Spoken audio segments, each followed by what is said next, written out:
malam ini kita belajar dari ayat yang ke-6 sampai ayat yang ke-12. Jadi Wahyu pasal yang ke-22, ayat yang ke-6 sampai ayat yang ke-12. Jadi kita sudah hampir meninggalkan kitab Wahyu, ya kita akan melihat sebenarnya ini merupakan suatu bagian penutup ya.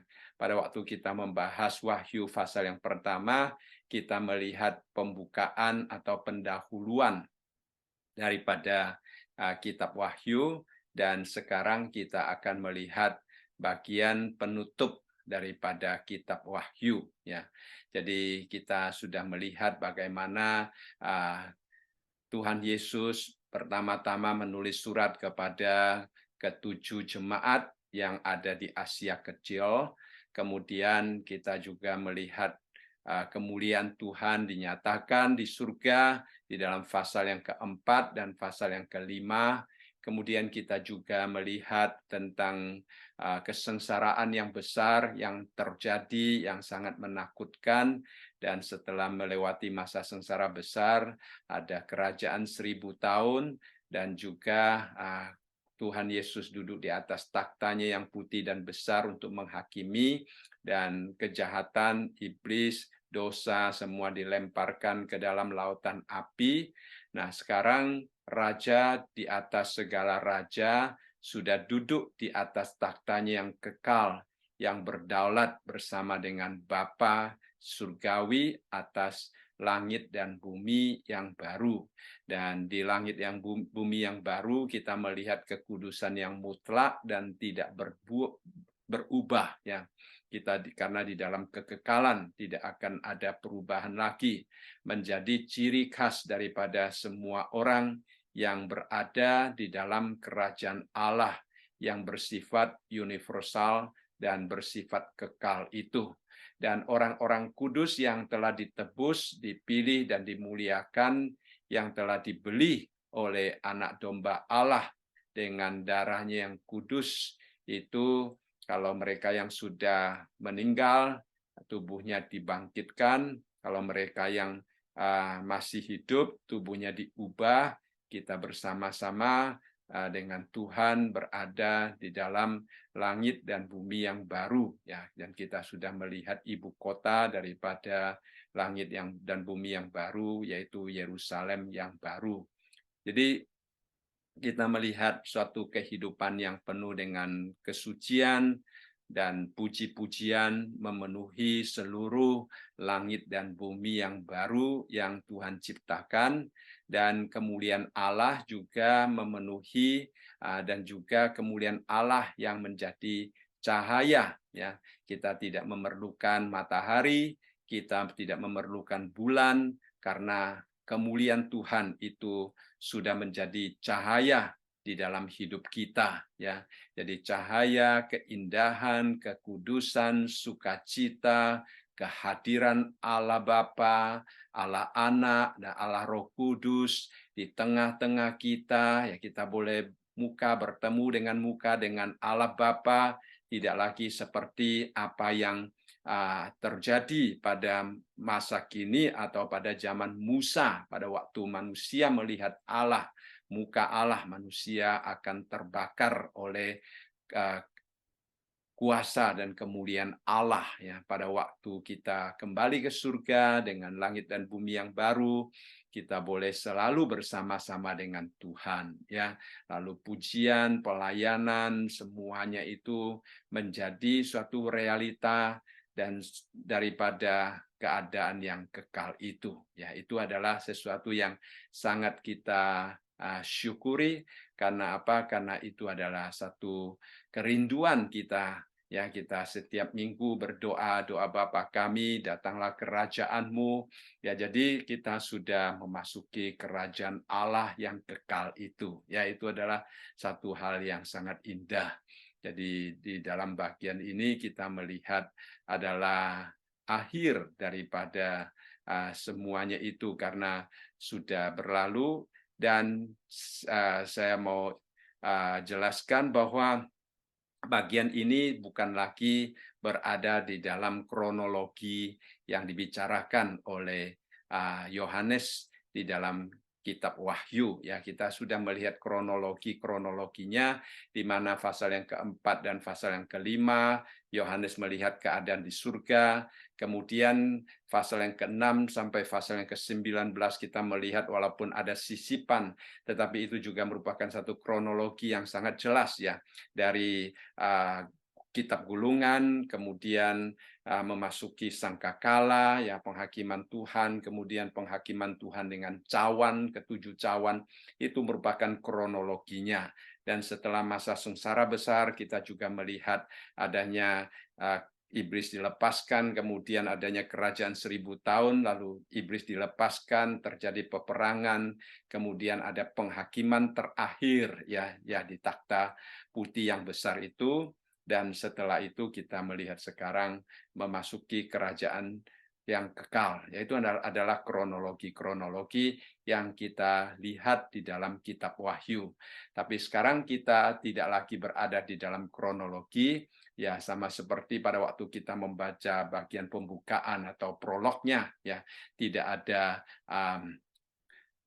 tidak berada di dalam kronologi yang dituliskan di dalam kitab Wahyu. Demikian juga bagian yang terakhir ini, ya dari ayat yang ke-6 kita juga melihat bagian epilognya, yaitu penutupnya. Ya, jadi ayat yang pertama-tama dimulai dengan perkataan Wahyu Yesus Kristus, ya yang Allah berikan kepadanya untuk ditunjukkan kepada hamba-hambanya hal-hal yang harus segera terjadi, yaitu permulaan. Dan juga di dalam prolognya juga menjanjikan berbahagialah ia yang membacakan dan mereka yang mendengarkan kata-kata nubuat ini, dan yang menuruti apa yang ada tertulis di dalamnya, sebab waktunya sudah dekat. Ya.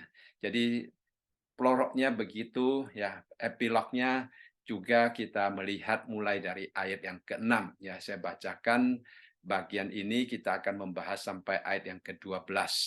Lalu ia berkata kepadaku, perkataan-perkataan ini tepat dan benar, dan Tuhan Allah yang memberi roh kepada para nabi telah mengutus malaikatnya untuk menunjukkan kepada hamba-hambanya apa yang harus segera terjadi. Sesungguhnya aku datang segera. Berbahagialah orang yang menuruti perkataan-perkataan nubuat ini. Dan aku, Yohanes, akulah yang telah mendengar dan melihat semuanya itu. Dan setelah aku mendengar dan melihatnya, aku tersungkur di depan kaki malaikat yang telah menunjukkan semuanya itu kepadaku untuk menyembahnya. Tetapi ia berkata kepadaku, jangan berbuat demikian, aku adalah hamba sama seperti engkau dan saudara-saudaramu, para nabi dan semua mereka yang menuruti segala perkataan kitab ini. Sembahlah Allah. Lalu ia berkata kepadaku, jangan memeteraikan perkataan-perkataan nubuat dari kitab ini, sebab waktunya sudah dekat. Barang siapa yang berbuat jahat, biarlah ia terus berbuat jahat. Barang siapa yang cemar, biarlah ia terus cemar. Dan barang siapa benar, biarlah ia terus berbuat kebenaran. Barang siapa yang kudus, biarlah ia terus menguduskan dirinya. Sesungguhnya aku datang segera dan aku membawa upahku untuk membalaskan kepada setiap orang menurut perbuatannya. Jadi ini merupakan satu bagian yang sangat indah kita melihat tentang janji Tuhan, dia akan datang dengan segera, ya, karena sudah dijanjikan juga, sudah dibicarakan di dalam kronologi yang kita bacakan tadi, ya. Nah, epilog ini sebenarnya sampai bagian yang terakhir daripada pasal yang ke-22, ya. Nah, kita bagi ke dalam dua bagian. Jadi hari ini kita akan membahas sampai ayat yang ke-12. Dan kemudian nanti kita akan melihat bagian yang kedua itu berbicara tentang orang-orang yang belum percaya. Ya, itu sebenarnya juga merupakan satu seruan daripada Allah. Jadi karakter daripada ayat-ayat ini yang baru saja kita bacakan bersama-sama itu menunjukkan tentang sesuatu yang sangat cepat, yang menunjukkan seolah-olah ada satu api, ada satu dorongan yang sangat kuat, ya, sehingga kita melihat Yohanes itu pada waktu dia menyaksikan semuanya itu, dia sampai tersungkur, ya, dia terengah-engah pada waktu dia seolah-olah menulis dengan sangat tergesa-gesa, menulis dengan sangat terdorong oleh suatu hal yang sangat mendesak dia, ya. Jadi kita melihat sesuatu yang sangat penting yang Yohanes ingin sampaikan kepada kita tentang wahyu daripada Tuhan Yesus, yang mana menunjukkan tentang dia akan datang dengan segera, ya. Jadi di dalam bagian ini, ya, kita melihat berbicara tentang kedatangannya yang kedua kali. Ya, ini adalah tema yang kita baca di dalam kitab Wahyu, dan juga ini merupakan satu kerinduan setiap kita. Kita harapkan Tuhan Yesus cepat-cepat datang, ya. Dan di sini kita juga melihat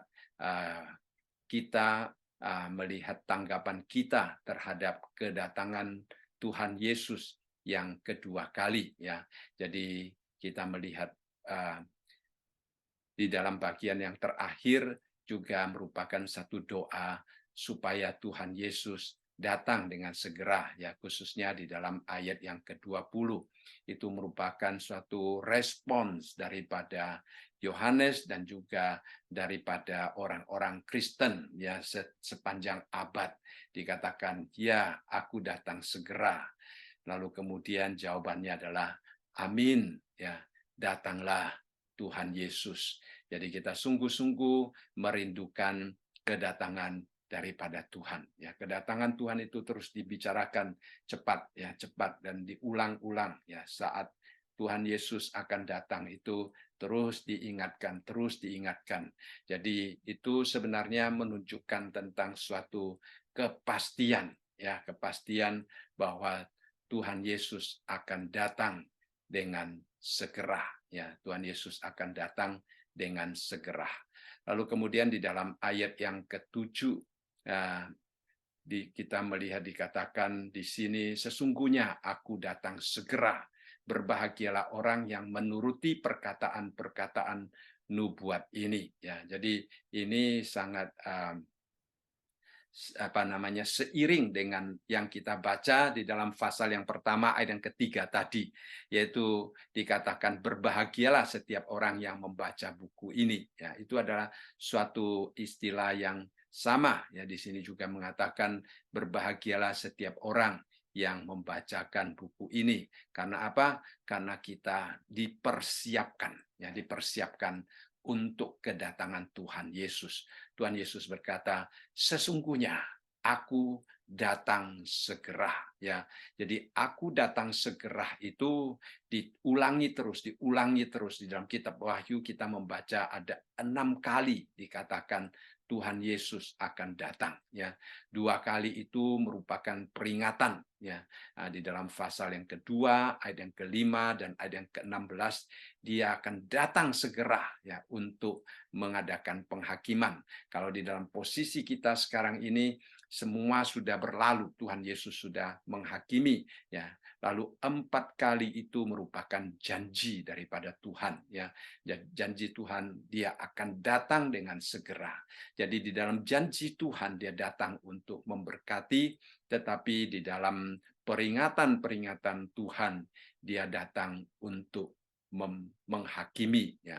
Seperti juga di dalam pasal yang ketiga, ayat yang ketiga, itu mengingatkan kita kedatangan Tuhan Yesus itu adalah sesuatu yang tiba-tiba, ya. Bahkan diumpamakan seperti pencuri datang. Ya, kalau kita tahu pencuri datang itu tidak ada orang yang tahu. Ya, tuan rumah tidak mungkin tahu, tuan rumah tidak mungkin mempersiapkan diri. Ya, jadi kita juga selalu berjaga-jaga. Ya, kita harus memeriksa rumah dengan baik supaya jangan sampai pencuri datang tiba-tiba di rumah kita. Nah, itu adalah satu sikap yang sama di dalam kita menantikan kedatangan Tuhan Yesus kembali. Kita juga dengan sikap yang berjaga-jaga ya, supaya pada waktu Tuhan Yesus datang kita sudah siap untuk menerima kedatangannya ya. Jadi hal ya tentang kedatangannya seperti pencuri juga diulangi di dalam pasal yang ke-16 ayat yang ke-15 ya. Jadi itu sesuatu pernyataan bahwa kedatangannya adalah sesuatu yang tidak disangka-sangka. Nah, datang dengan segera, datang dengan cepat pada saat yang tidak kita sangka, tidak kita harapkan. Ya, nah, jadi kita di sini harus sungguh-sungguh selalu siap sedia, ya, berjaga-jaga. Seperti Paulus juga mengingatkan kita harus selalu berjaga-jaga, ya, sehingga kita tidak kaget pada waktu Tuhan datang kembali ya. Nah, ada orang bertanya ya. Nah, tuh ini dikatakan Yesus akan datang segera. Nah, ini diucapkan pada tahun 96 Masehi dan sekarang sudah melewati 2000 tahun Saudara sekalian ya. Sekarang sudah 2023 ya. Jadi apakah Tuhan Yesus datang dengan segera atau masih harus menunggu lagi? Ya. Nah, ada penafsir mengatakan bahwa di mata Tuhan satu hari itu seperti 1000 tahun. Ya, kalau 2000 tahun cuma 2 hari katanya. Tapi ini juga satu penjelasan. Tetapi yang jelas yang dimaksudkan di sini datang segera, bukan kapannya, ya, tetapi cepatnya, ya, kepastiannya. Ya, dia pasti akan datang. Ya, itu adalah sesuatu yang kita yakini ya. Di dalam perjanjian baru para orang Kristen mereka menantikan kedatangan Tuhan karena Tuhan menjanjikan akan datang dengan segera. Jadi pada waktu itu kita melihat mereka sungguh-sungguh ya menantikan kedatangan Tuhan. Dan pada hari ini sebagai orang-orang percaya yang diselamatkan, kita juga menantikan agar supaya Tuhan datang dengan segera ya. Kita sungguh-sungguh harap kita dapat bertemu muka dengan Tuhan ya. Itu adalah harapan kita karena kita tahu bahwa itulah ya rumah kita yang kekal ya. Jadi kita juga melihat di dalam perjanjian baru ada sejumlah teks di sejumlah ayat-ayat Alkitab yang menunjukkan tentang kedatangan Tuhan Yesus yang akan segera datang ya. Di dalam 1 Korintus pasal yang pertama ayat yang ke-7 di situ dikatakan demikianlah kamu tidak kekurangan dalam suatu karunia pun sementara kamu menantikan penyataan Tuhan Yesus Kristus ya. Jadi kita saat ini sedang menantikan penyataan Tuhan Yesus Kristus. Dikatakan di dalam kita menantikan penyataan Tuhan Yesus Kristus ya, kita tidak kekurangan karunia apapun. Apa artinya Saudara sekalian? Artinya Tuhan ingin gerejanya, Tuhan ingin umatnya ya bekerja bagi Tuhan, hidup setia bagi Tuhan, melakukan apa yang Tuhan ingin dia lakukan, supaya kehidupan kita berbuah bagi Tuhan, supaya kehidupan kita memuliakan Tuhan. Ya, jadi ini yang Tuhan ingin kita lakukan di dalam kehidupan kita. Ya, jadi kita diberikan karunia dengan tujuan agar supaya kita mempersiapkan gerejanya, mempersiapkan dunia ini untuk menyambut kedatangan Tuhan. Jadi kalau kita sudah menerima karunia daripada Tuhan, kita tidak menggunakannya, ya kita juga harus mempertanggungjawabkannya di hadapan Tuhan nanti, ya. Jadi dikatakan dengan sangat jelas bahwa orang-orang Kristen tidak kekurangan karunia rohani apapun dari Tuhan. Jadi kita dapat melakukannya untuk menantikan kedatangan Tuhan. Jadi dikatakan di sini menantikan penyataan Tuhan Yesus Kristus. Ya, di sini ada seorang penafsir mengatakan penantian yang demikian adalah suatu penantian yang penuh semangat. Ya, jadi suatu gambaran sikap orang-orang Kristen mula-mula yang sungguh-sungguh dengan aktif, mereka dengan sikap yang bersukacita, dengan sikap yang bersemangat, ya, mereka menantikan kedatangan Tuhan Yesus. Jadi ini adalah konsep eskatologi orang-orang Kristen di abad mula-mula. Mereka percaya bahwa hal itu sudah sangat dekat dan bisa terjadi kapan saja, bahkan bisa terjadi pada waktu mereka masih hidup, ya, sebelum mereka dipanggil pulang ke surga. Kemudian di dalam ayat yang di dalam 1 Korintus juga pasal yang keempat ayat yang kelima, di situ dikatakan, karena itu janganlah menghakimi sebelum waktunya, yaitu sebelum Tuhan datang. Ia akan menerangi juga apa yang tersembunyi dalam kegelapan, dan ia akan memperlihatkan apa yang direncanakan di dalam hati. Maka tiap-tiap orang akan menerima pujian dari Allah. Jadi kedatangan Tuhan Yesus akan menerangi, ya, akan menunjukkan tentang keadaan hati kita. Hari ini kita tidak mengetahui keadaan hati manusia, sehingga kita gampang menghakimi hanya dari sesuatu yang dapat dilihat. Dan sesuatu yang dapat dilihat itu belum tentu sesuatu yang benar. Apa yang kita lihat itu belum tentu sesuatu yang benar. Jadi kita kadang-kadang gampang menilai seseorang daripada sesuatu yang kita lihat. Ya, jadi ada sebuah istilah mengatakan kita jangan menghakimi sebuah buku daripada temanya. Ya, saudara sekalian, kita jangan hanya melihat sesuatu dengan mengandalkan penglihatan kita, lalu kita mulai mempunyai konsepsi-konsepsi tentang apa yang kita lihat. Tapi Tuhan Yesus datang, Dia akan menerangi hati kita, Dia akan juga menunjukkan apa yang sebenarnya terdapat di dalam hati seseorang. Jadi itu Tuhan Yesus akan datang, ya. Lalu di dalam 1 Korintus pasal yang ke-16 ayat yang ke-22 juga dikatakan, siapa yang tidak mengasihi Tuhan, terkutuklah ia. Maranatha, ya, istilah Maranatha dalam semua versi Alkitab, istilah Maranatha itu tidak diterjemahkan, ya. Nah, sebenarnya istilah Maranatha itu adalah istilah dalam bahasa Aram, ya, dalam bahasa Aram, satu kata Aram yang menarik sekali, ya. Pada waktu itu memang tidak terlalu banyak orang memakai istilah Aram, akan tetapi di sini kita melihat istilah Maranatha dipakai di sini dan tidak diterjemahkan. Ya, ternyata, ya, ada sebagian penafsir mengatakan Maranatha itu artinya adalah Tuhan datang. Ya, ternyata orang itu sudah mempunyai seperti satu penyampaian salam, ya. Kalau kita sekarang bertemu, apa kabar, ya, salam baik, ya, atau Tuhan berkati, ya, GBU biasanya, ya, God bless you, atau apa gitu, ya. Jadi pada waktu itu mereka memakai istilah Maranatha, ya. Jadi artinya itu sudah satu konsep umum, sudah satu pengakuan umum, sudah satu kepercayaan umum di antara orang-orang percaya bahwa Tuhan akan datang dengan segera, bahkan menggunakan istilah Maranatha, ya, Tuhan akan datang dengan segera sebagai salam di antara mereka, sehingga pada waktu Rasul Paulus menulis, dia juga mengatakan Maranatha, ya, Tuhan akan datang dengan segera, ya. Jadi itu adalah sesuatu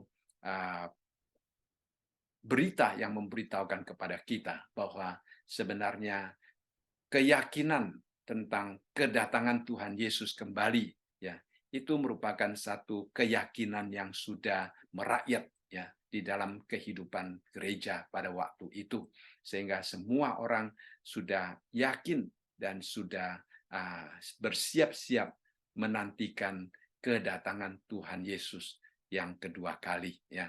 Nah, di dalam Filipi pasal yang ketiga ayat yang ke-20 juga dikatakan, karena kewargaan kita adalah di dalam sorga, dan dari situ juga kita menantikan Tuhan Yesus Kristus sebagai Juru Selamat. Nah, di sini juga menunjukkan tentang penantian kita, ya, penantian kita. Tuhan Yesus datang sebagai Juru Selamat. Apa artinya, saudara sekalian? Apakah sekarang Tuhan Yesus tidak sebagai Juru Selamat? Nah, tentunya bukan itu maksudnya. Ya, kita sudah pernah membahas bahwa keselamatan itu ada 3 tahap. Ya, jadi justification pada waktu kita dibenarkan, kemudian pada waktu kita dikuduskan, ya. Kita dikuduskan di dalam Tuhan, itu adalah satu titik, kemudian kita mengalami proses pertumbuhan kerohanian kita yang disebut dengan pembenaran, proses pembenaran, ya, sanctification. Dan kemudian ada glorification, di mana kita akan menerima tubuh yang mulia daripada Tuhan Yesus. Jadi di dalam surga mulia kita mendapatkan tubuh yang mulia. Jadi kita sedang menantikan Tuhan Yesus sebagai juru selamat kita yang nantinya akan memberikan kepada kita tubuh yang mulia yang ada bersama-sama, yang seperti tubuh Tuhan Yesus yang mulia itu, ya. Nah, di dalam 1 Tesalonika pasal yang pertama ayat yang ke-9, di situ juga dengan sangat jelas dikatakan, sebab mereka sendiri bercerita tentang kami, bagaimana kamu sambut dan bagaimana kamu berbalik dari berhala-berhala kepada Allah untuk melayani Allah yang hidup dan yang benar. Ya, jadi kita melihat di sini ada satu pelayanan gereja yang begitu semangat untuk membawa orang kepada Tuhan. Juga dikatakan di sini, ini kami katakan kepadamu dengan firman Tuhan, kita yang hidup yang masih tinggal sampai kedatangan Tuhan sekali-kali tidak akan mendahului mereka yang telah meninggal. Ya, jadi selalu ada satu kerinduan, ada satu dorongan supaya kita diingatkan. Diingatkan terus dan diingatkan terus bahwa Tuhan Yesus segera datang. Nah, di dalam 2 Tesalonika pasal yang ketiga dan yang ke-10 juga dikatakan di sini, sebab juga waktu kami berada di antara kamu, kami memberi peringatan ini kepada kamu, jika seorang tidak mau bekerja, janganlah dia makan. Mengapa Paulus berkata demikian? Karena pada waktu itu ada orang yang sampai menyangka, ya, Tuhan Yesus segera datang sehingga mereka sudah tidak ingin bekerja, ya. Mereka sudah anggap, ya, dunia ini sudah tidak ada artinya, sehingga mereka hanya duduk menantikan kedatangan Tuhan Yesus. Paulus berkata, ini adalah sikap yang salah, ya. Ini adalah sikap yang patut diubah.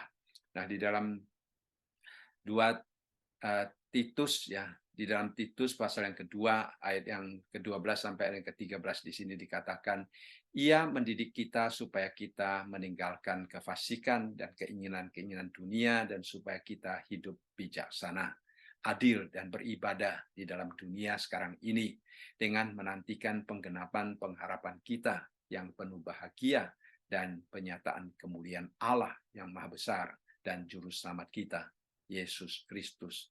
Jadi perhatikan, ini mengatakan bahwa kalau kita sungguh-sungguh menantikan kedatangan Tuhan, ada hal-hal yang patut kita perhatikan di dalam kehidupan kita. Hal-hal yang bagaimana yang kita perhatikan di dalam kehidupan kita, di sini berbicara tentang keinginan-keinginan duniawi, kefasikan, ya, itu adalah hal-hal yang menghalangi kita untuk bertumbuh di dalam Tuhan. Kalau hal-hal yang demikian terus menghalangi kita bertumbuh di dalam Tuhan, maka kita akan terkendala keadaan kerohanian kita, dan pada waktu Tuhan Yesus datang kita seperti kedapatan tertidur, ya. Jadi kita tidak siap. Itulah sebabnya dikatakan hal yang harus kita buang dan hal yang harus kita usahakan, yaitu hidup bijaksana, adil dan beribadah di dalam dunia sekarang ini. Karena kita sedang menantikan kedatangan Tuhan Yesus yang kedua kalinya. Jadi itulah yang Paulus katakan, ya, di dalam suratnya sebagai orang percaya, kita yang hidup pada abad pertama menantikan kedatangan Tuhan Yesus kembali, ya. Itu adalah satu hal yang sangat indah, ya. Lalu di dalam ayat yang ke-6 kita juga melihat di sini, ya, Yohanes mengatakan, lalu ia berkata kepadaku, perkataan-perkataan ini tepat dan benar, dan Tuhan Allah yang memberi roh kepada para nabi telah mengutus malaikatnya untuk menunjukkan kepada hamba-hambanya apa yang harus segera terjadi. Nah, seperti yang saya katakan tadi, ini adalah epilog ya, karena kita sudah melewati akan kronologi, kita sudah melewati akan segala sesuatu yang akan terjadi ya. Jadi di sini kita melihat kalau dikatakan sesuatu yang harus terjadi setelah dia menyampaikan tentang wahyu ya, khususnya tentang kronologi yang akan terjadi di akhir zaman. Setelah dia menyampaikan itu, lalu Yohanes di sini menuliskan perkataan-perkataan ini. Perkataan-perkataan ini tentunya dari pasal yang keempat ya, terus sampai pasal yang ke 21, 22 ayat yang kelima ya. Jadi itu adalah satu bagian. Nah, di bagian depan kita tahu adalah surat-surat kepada jemaat-jemaat yang ada di Asia Kecil ya. Jadi pasal yang keempat kita mulai melihat adanya penglihatan-penglihatan tentang surga, tentang akhir zaman ya. Jadi itu adalah bagian yang ditulis dengan perkataan-perkataan yang tepat dan perkataan yang benar. Dan dikatakan di sini perkataan ini bukan perkataan Yohanes sendiri ya, dia katakan dengan sangat jelas itu adalah perkataan-perkataan yang diberikan oleh Roh ya. Jadi diberikan oleh Allah yang pada waktu itu memberikan roh kepada para nabi. Artinya apa? Perkataan ini bobotnya sama dengan apa yang dinubuatkan oleh nabi-nabi di dalam perjanjian lama ya. Jadi orang-orang Israel pada waktu itu percaya bahwa perjanjian lama itu adalah firman Allah karena perjanjian lama itu ditulis oleh para nabi yang diilhamkan oleh Roh Kudus. Jadi Allah yang memberikan Roh Kudus, rohnya kepada para nabi di dalam perjanjian lama adalah Allah yang sama yang memberikan roh kepada Yohanes untuk mengilhamkan dia sehingga dia menuliskan kitab Wahyu ini. Jadi Yohanes di sini sangat menekankan tentang otoritas daripada kitab Wahyu ya.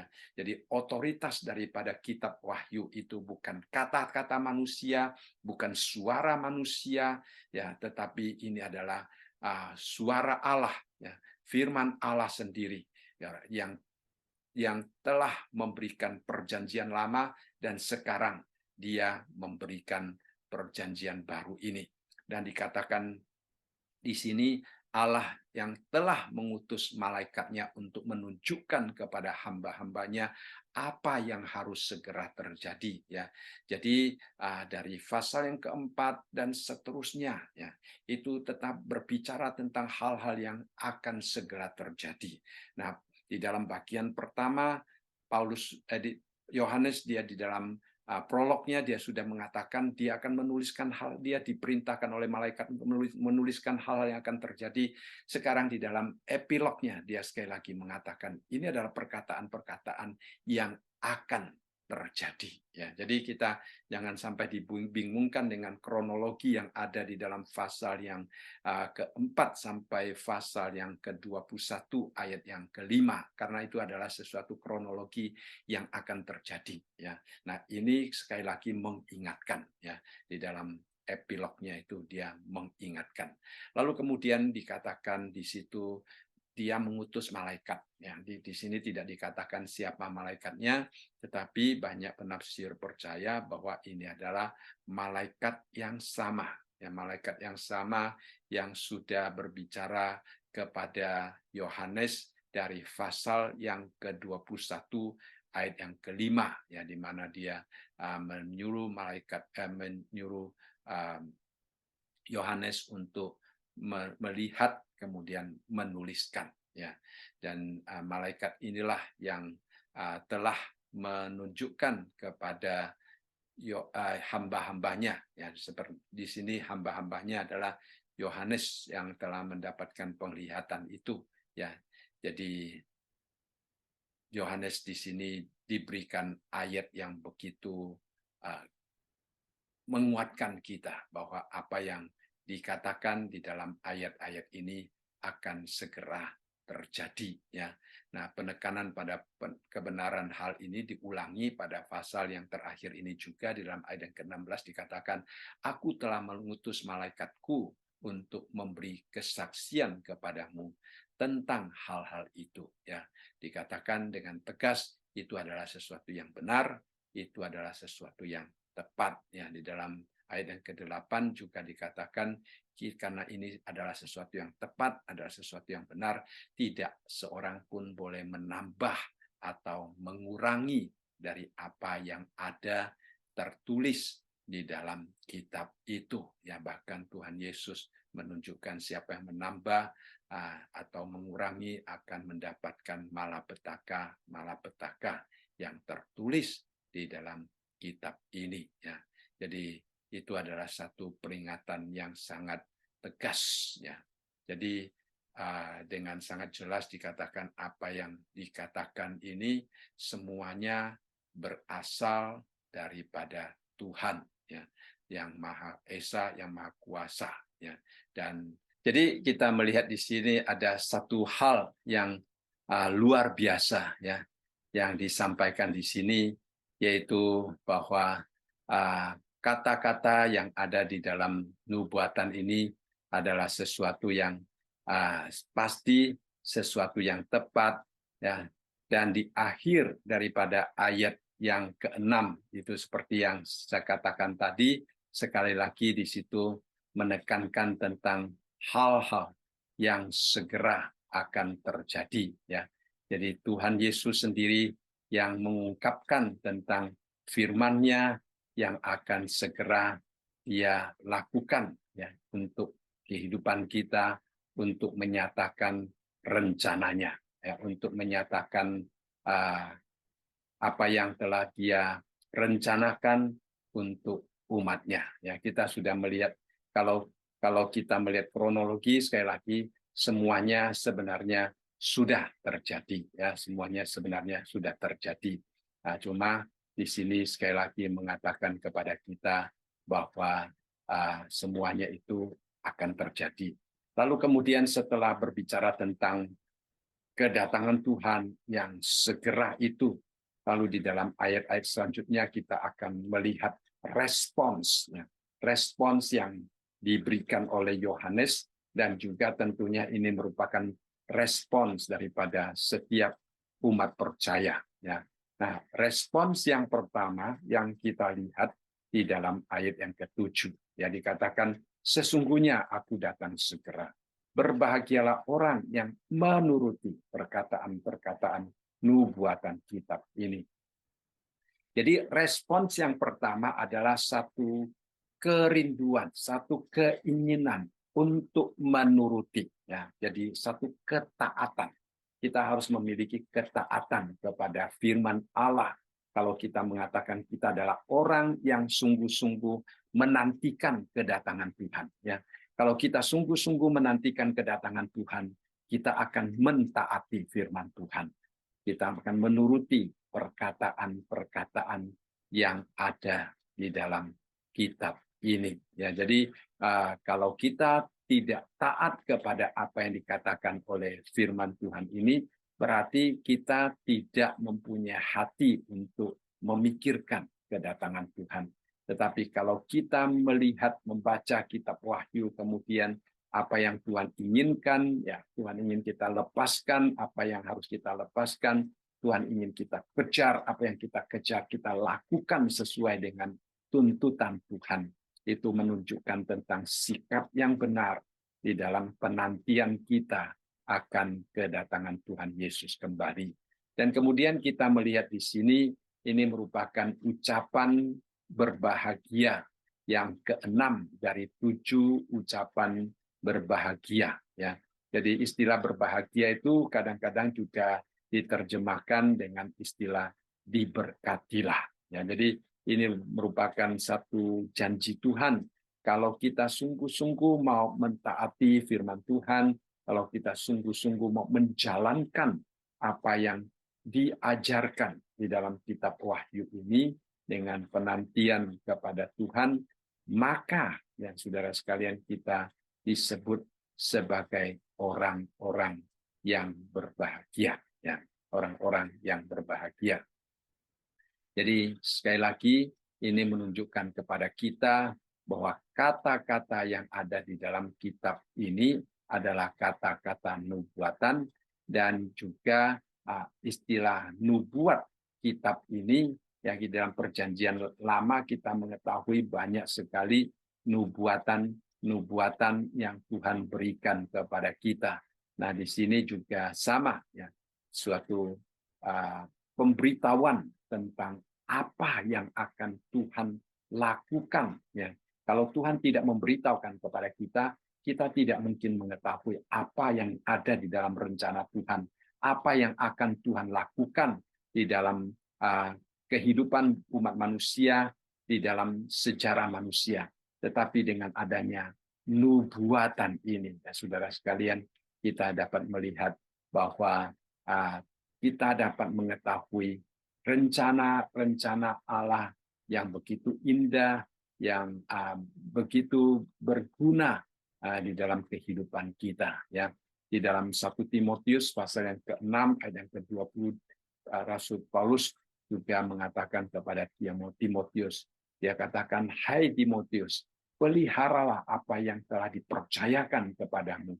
Hindarilah omongan yang kosong dan yang tidak suci, dari pertentangan-pertentangan yang berasal dari apa yang disebut pengetahuan." Jadi di sini Timotius diingatkan untuk memelihara firman Tuhan. Seperti di sini dikatakan menuruti firman Tuhan. Bagaimana cara kita menuruti firman Tuhan? Paulus menggunakan istilah lain, yaitu memelihara, ya, memelihara firman Tuhan. Di dalam 2 Timotius pasal yang pertama ayat yang ke-13 dan ke-14, Paulus juga mengatakan, "Peganglah segala sesuatu yang telah engkau dengar daripadaku sebagai contoh ajaran yang sehat, dan lakukan itu dalam iman dan kasih dalam Kristus Yesus. Peliharalah harta yang indah yang telah dipercayakan kepada kita, dipercayakannya kepada kita oleh Roh Kudus yang diam di dalam kita." Jadi kita melihat di sini, ya, apa yang Tuhan Yesus berikan kepada kita, ya, sebenarnya itu merupakan suatu harta. Ya, perhatikan baik-baik. Tadi dikatakan di dalam ayat yang ke-20, di Timotius disuruh untuk memelihara apa yang dipercayakan, ya. Kemudian di dalam ayat yang 13 daripada 2 Timotius dikatakan peganglah, ya, peganglah apa yang dia belajar. Kemudian pelihara harta yang indah ini. Jadi firman Tuhan itu seperti harta yang lebih berharga daripada harta apapun juga yang telah Tuhan berikan kepada kita, yang telah Tuhan percayakan kepada kita. Tuhan melalui Roh Kudus yang diam di dalam kita mempercayakan firman-Nya yang hidup ini kepada kita. Ya. Lalu kemudian kita melihat di dalam ayat yang ke-8, ya. Setelah kita dikatakan kita harus mematuhi akan perintah daripada Tuhan, ya, di sini kita dikatakan, "Dan aku Yohanes, aku yang telah mendengar dan melihat semuanya itu, dan setelah aku mendengar dan melihatnya, aku tersungkur di depan kaki malaikat yang telah menunjukkan semuanya itu kepadaku untuk apa? Untuk menyembah Dia." Jadi kita melihat di sini ada satu tindakan yang lain selain dikatakan kita harus mentaati firman Tuhan, ya, yaitu Dia menyembah, ya, menyembah di hadapan Tuhan. Tetapi karena Yohanes pada waktu menerima akan kata-kata daripada malaikat itu, dia begitu terdorong, ya, sehingga sekali lagi dia lupa, ya, dia melakukan sesuatu yang salah. Dia tersungkur di depan kaki malaikat itu, ya. Jadi itu adalah sesuatu perbuatan yang salah, ya. Malaikat itu tidak boleh disembah seperti yang dikatakan di dalam ayat yang ke-9, tetapi ia, yaitu malaikat, berkata kepadaku, yaitu Yohanes, Jangan berbuat demikian, aku adalah hamba sama seperti engkau dan saudara-saudaramu, para nabi, dan semua mereka yang menuruti segala perkataan kitab ini. Sembahlah Allah. Nah, dikatakan di sini bahwa Yohanes dia tersungkur di depan kaki malaikat itu seperti pada waktu pasal pertama Yohanes pada waktu melihat Tuhan Yesus yang mulia itu, dia sampai pingsan, ya, dia sampai di sini juga mungkin ada penafsir mengatakan dia tersungkur, dia mungkin sampai tercengang-cengang melihat apa yang ditunjukkan oleh malaikat itu kepadanya, apalagi malaikat itu mengatakan ini adalah sesuatu yang benar, ini adalah sesuatu yang tepat, ini adalah sesuatu yang akan terjadi. Waktu itu Yohanes begitu terdorong untuk menyembah Tuhan. Hanya menyembah Tuhan itu adalah sikap yang benar. Tetapi karena dia melihat utusan daripada Allah itu, sampai dia tersungkur di situ. Apakah tujuannya dia untuk menyembah kepada malaikat itu, atau dia memang mau menyembah kepada Allah, tetapi karena tersungkur di depan malaikat itu sehingga menunjukkan objek penyembahannya yang salah, ya kita tidak jelas, tetapi yang jelas malaikat itu ya dia mengatakan jangan menyembah aku. Ya. Nah inilah perbedaan antara malaikat dan iblis. Iblis adalah malaikat yang jatuh. Jadi iblis ingin disembah oleh manusia. Malaikat yang benar, dia tidak berani menerima penyembahan manusia. Dia membawa manusia untuk menyembah Allah. Nah, itu juga sikap kita di dalam kehidupan bergereja, sikap kita di dalam mengikuti Tuhan. Ya, kalau sikap kita benar, kita tidak berani menerima pujian daripada orang lain. Pada waktu orang mau memuji kita akan keberhasilan kita, baik dalam kehidupan, baik dalam pelayanan, kita akan cepat-cepat mengembalikan semua kemuliaan kepada Tuhan. Ya, tetapi kalau tidak, kalau kita mempunyai motivasi yang salah, kita menikmatinya dan kita mungkin bisa jatuh di dalam kesombongan yang pada akhirnya juga akan tidak menyenangkan Tuhan. Ya, jadi kita melihat di sini Yohanes dia mempunyai sikap yang benar. Dia setelah melihat semuanya itu, dia tersungkur dan dia mau menyembah kepada Tuhan. Jadi pertama-tama reaksi daripada Yohanes dan reaksi yang harus kita miliki setelah kita mempelajari kitab Wahyu adalah kita mau hidup taat kepada Tuhan. Ya, seorang penafsir mengatakan belajar kitab Wahyu bukan supaya kita lebih mengetahui tentang apa yang akan terjadi, bukan supaya kita bisa membaca ya gejala-gejala yang akan muncul di dalam sejarah manusia. Memang itu menolong kita ya, bukan juga kita akan lebih bisa memberitahukan kepada orang sesuatu yang akan terjadi. Tidak, itu bukan tujuan kita. Tujuan kita adalah melatih diri kita supaya kita lebih taat di dalam menjalankan firman Tuhan dan juga melatih kita untuk lebih setia di dalam ibadah kita kepada Tuhan ya. Jadi Yohanes dia dengan sangat bersungguh-sungguh menyembah kepada Tuhan ya, cuma dia mungkin di sini karena dia terlalu tergesa-gesa, dan kita bersyukur sekali malaikat yang benar adalah malaikat yang mengingatkan kita bahwa kita tidak boleh menyembah kepada ciptaan Tuhan, kita harus menyembah kepada Sang Penciptanya, yaitu Tuhan sendiri ya. Nah, di dalam Ibrani juga kita mengatakan bahwa malaikat sebenarnya adalah diutus untuk melayani orang-orang kudus ya, di dalam Ibrani pasal yang pertama ayat yang ke-14. Oleh sebab itu malaikat itu dengan sangat cepat dia meresponi kepada Yohanes dan berkata, jangan ya, jangan menyembah kepadaku karena aku juga dikatakan adalah hamba ya. Dia tidak ingin kita menyembah kepada hamba. Dia ingin kita menyembah kepada siapa? Dia ingin kita menyembah kepada Tuhan. Jadi yang pertama, ya, dengan membaca kitab Wahyu, tujuan kita adalah supaya kita dapat mentaati apa yang Tuhan tuliskan kepada kita. Yang kedua, supaya kita dapat beribadah kepada Tuhan, ya, kita dapat menyembah kepada Tuhan, supaya meningkatkan akan ke apa namanya itu sikap meninggikan Tuhan di dalam hidup kita, karena Dia adalah Allah yang layak menerima segala hormat dan pujian di dalam hidup kita. Ya, jadi seorang yang sungguh-sungguh membaca dengan teliti dan yang sungguh-sungguh mempelajari dengan sikap yang benar, maka pembacaan kitab Wahyu atau pembacaan Alkitab itu akan secara perlahan-lahan meningkatkan hati yang mau meninggikan Tuhan, hati yang mau mengembalikan segala kemuliaan kepada Tuhan. Itu adalah tujuan Tuhan memberikan firman-Nya kepada kita. Ya.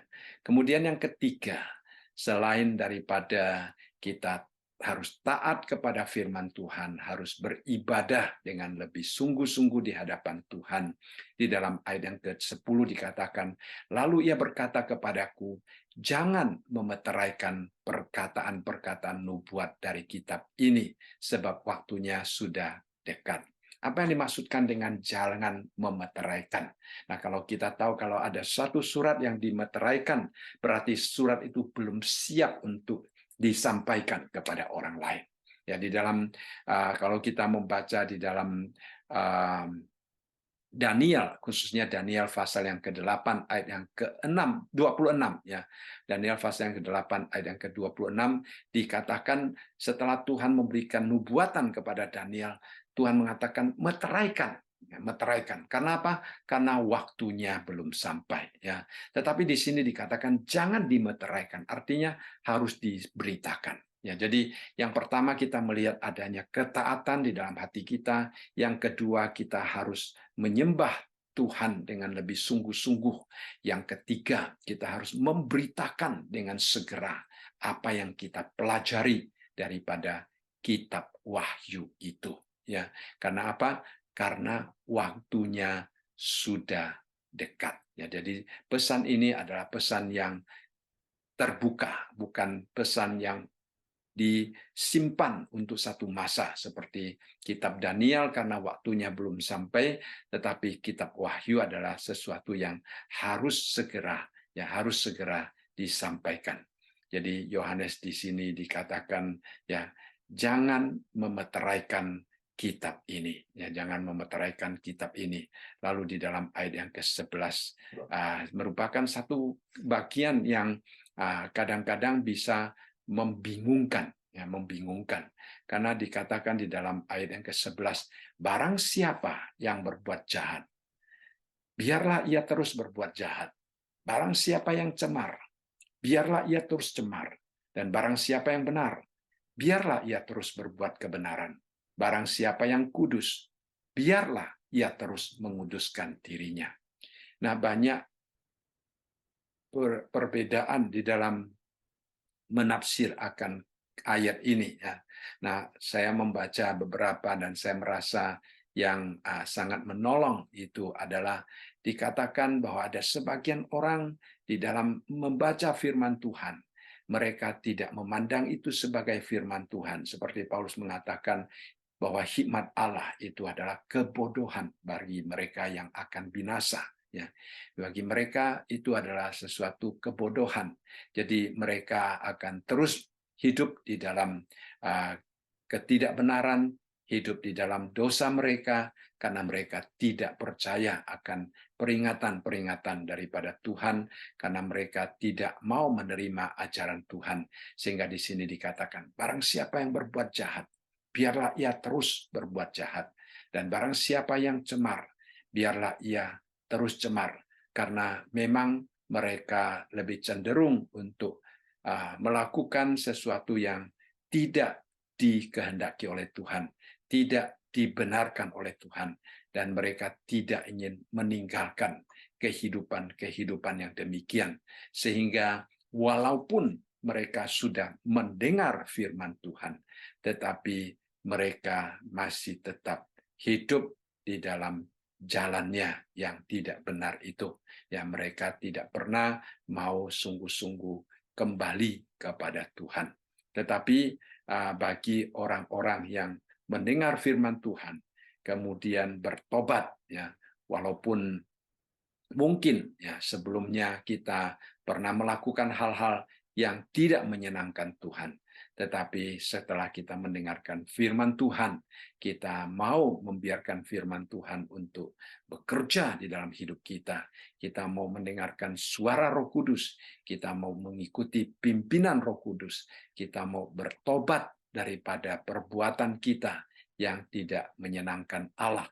Ya, jadi di sini kita adalah orang-orang yang dikatakan barang siapa yang benar, biarlah ia terus berbuat kebenaran. Barang siapa yang kudus, biarlah ia terus menguduskan dirinya. Ya. Nah, Rasul Paulus di dalam 2 Korintus pasal yang ke-15 dan ke-16 di situ dikatakan, sebab bagi Allah kami adalah bau yang harum dari Kristus di tengah-tengah mereka yang diselamatkan dan di antara mereka yang binasa. Bagi yang terakhir, kami adalah bau kematian yang mematikan, dan bagi yang pertama, bau kehidupan yang menghidupkan. Tetapi siapakah yang sanggup menunaikan tugas yang demikian? Jadi Paulus dia katakan ada orang yang diselamatkan, ada orang yang binasa. Ya.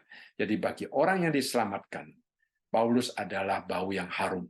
Bagi orang yang tidak diselamatkan, yang tidak mau menerima Tuhan Yesus, perkataan, kedatangan, kehidupan Rasul Paulus itu seperti bau yang busuk katanya, bau kematian katanya, yang mematikan. Nah itu ya, jadi ada 2 golongan orang, yang golongan yang diselamatkan, golongan yang tidak diselamatkan, golongan yang percaya, golongan yang tidak percaya. Ya, kebenaran Allah, umat Allah, bahkan Rasul Paulus mengatakan dirinya sendiri, ya, adalah merupakan 2 macam bau di antara kedua golongan orang tersebut.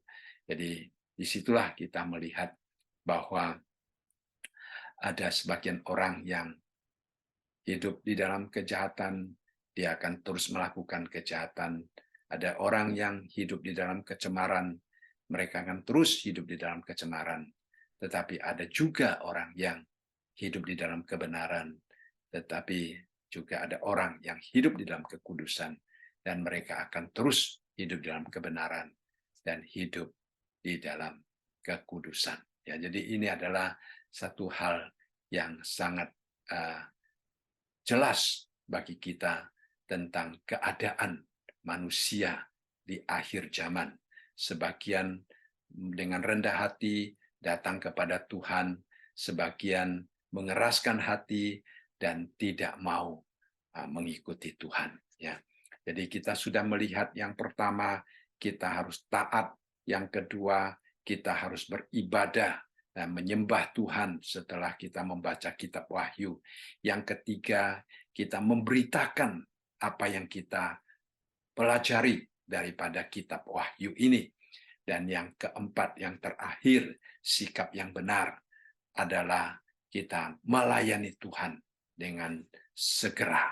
Yang dikatakan, sesungguhnya aku datang segera, dan aku membawa upahku untuk membalaskan kepada setiap orang menurut perbuatannya. Walaupun upah itu bukan tujuan kita melayani Tuhan, tetapi Tuhan yang Maha Murah, Dia menjanjikan upahnya kepada kita. Nah, kalau kita, perbuatan kita adalah perbuatan yang melayani Tuhan, maka kita akan menerima upah sesuai dengan pelayanan kita. Tetapi kalau kita tidak mau melayani Tuhan, ya, kalau kita menyimpan talenta yang Tuhan berikan kepada kita, kita juga menurut perbuatan kita, kita mungkin tidak akan menerima pahala tersebut. Ya, di dalam 2 Korintus pasal yang kelima ayat yang ke-10, Rasul Paulus mengatakan, sebab kita semua harus menghadap tahta pengadilan Kristus, supaya setiap orang memperoleh apa yang patut diterimanya, sesuai dengan yang dilakukannya dalam hidupnya ini, baik ataupun jahat. Ya, jadi kita satu hari berada di hadapan takhta pengadilan Kristus, takhta yang adil, takhta yang mulia, dan disitulah kita akan menerima apa yang sepatutnya kita terima. Kita ya juga pernah membahas tentang 1 Korintus, di situ berbicara tentang kita membangun, ya, Rasul Paulus sebagai orang yang mendirikan fondasinya, yaitu Yesus Kristus, dan kita membangun di atasnya. Kita bisa membangun dengan emas, dengan perunggu, ya, dengan permata. Kita juga bisa membangun dengan kayu, jerami yang akan gampang terbakar. Yaitu tergantung bagaimana kita membangun hidup kita. Jadi kita melihat di sini, ya, sebagai kesimpulan, kita membaca kitab Wahyu agar supaya kita dapat semakin mengerti bagaimana hidup taat kepada Tuhan.